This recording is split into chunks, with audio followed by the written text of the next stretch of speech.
BJP నాయకులకి కార్యకర్తలకి ద్వారపుడి గ్రామ ప్రజలందరికీ నా హృదయపూర్వక నమస్కారాలు తెలియజేసుకుంటున్నాను.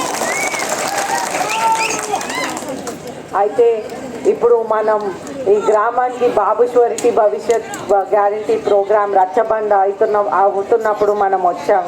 అయితే మనం ఎన్నో సంక్షేమ కార్యక్రమాలు మనం ముందే మన ప్రోగ్రాం విడుదల చేయటం జరిగింది. అయితే ఈరోజు మన మేనిఫెస్టో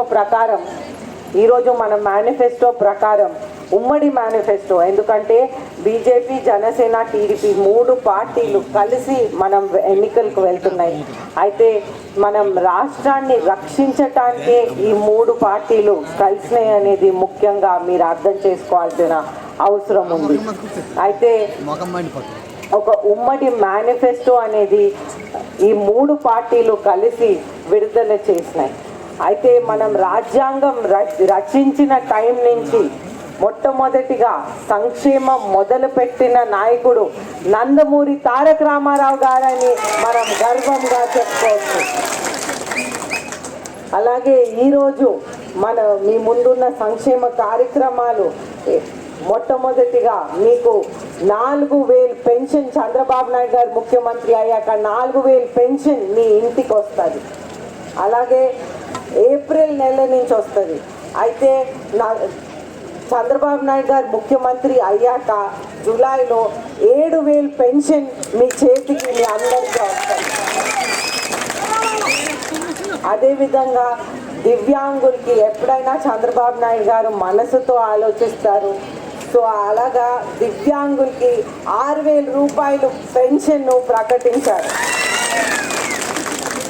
అలాగే చదువుకునే పిల్లలకి 15,000 రూపాయలు, ఎంతమంది పిల్లలు ఉంటే అంతమంది పిల్లలకి 15,000 రూపాయలు.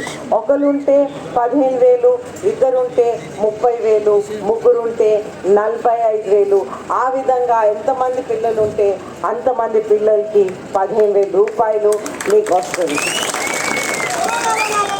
అలాగే 18 to 49 years మధ్యన మహిళలకి ప్రత్యేకంగా 1,500 నెలకి మీ ఇంటికి వస్తుంది.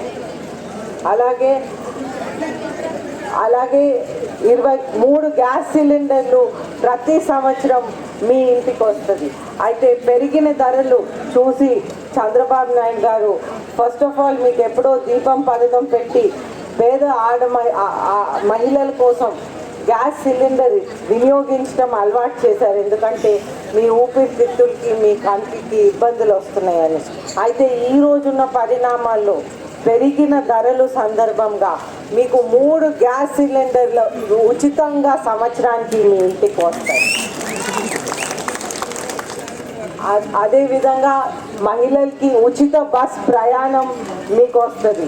అలాగే ఇంటింటికి కొలాయి, ట్యాప్ కనెక్షన్, ఇంటింటికి ప్రతి ఇంటికి ఒక ట్యాప్ కనెక్షన్ అనేది మీకు వస్తుంది. అలాగే చంద్రన్న పెళ్లి కానుక 1,00,000 రూపాయలు, చంద్రన్న బీమా 10 లక్షల వరకు,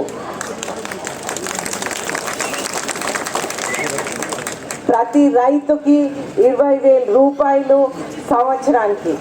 అలాగే ఇక్కడ ఎంతోమంది యువత ఉన్నారు, మనం చూస్తున్నాం. అయితే యువత కోసం ప్రత్యేకంగా 20 లక్షల ఉద్యోగాలు మీ అందరి కోసం. ఎవరికైతే ఉద్యోగాలు లేవో వాళ్ళకి 3,000 రూపాయలు నిరుద్యోగ భృతి, నెలకి 3,000 రూపాయలు నిరుద్యోగ భృతి. అయితే మనం చూస్తుంటే మళ్ళీ మన ప్రభుత్వం చంద్రబాబు నాయుడు గారు వచ్చాక మనం అన్న క్యాంటీన్లు అనేది ఓపెన్ చేద్దాం, డ్రగ్స్ అనే పదార్థంని అరికడదాం. అయితే మనం ఈ రోజున్న పరిణామాన్ని చూస్తుంటే ఈ వైసీపీ ప్రభుత్వం వచ్చాక నిరుద్యోగ యువత మన రాష్ట్రంలో విపరీతంగా పెరిగిపోయారు. ఇంతమంది నిరుద్యోగ యువత ఇక్కడ ఉన్నారు. మనం చూస్తుంటే మనకి ఒఫీషియల్ డేటా ప్రకారమే 6,12,000 నిరుద్యోగ యువత మన రాష్ట్రంలో ఉన్నారు. అయితే ఈ నిరుద్యోగ యువతకి జగన్మోహన్ రెడ్డి గారు పాదయాత్ర చేసినప్పుడు ముఖ్యమంత్రి అయ్యే ముందు నేను జాబ్ క్యాలెండర్ ప్రతి January 1 ఇస్తామన్నారు, మెగా డిఎస్సి చేస్తామన్నారు. ఇవన్నీ కల్లిబుల్లి మాటలు చెప్పి మీ అందరినీ మభ్యపెట్టారు. అయితే ముఖ్యమంత్రి అయ్యాక ఎన్ని జనవరి 1 వచ్చినాయి, ఎన్ని జనవరి 1 పోయినాయి, ఈరోజు ఎన్నికలు వచ్చినాయి.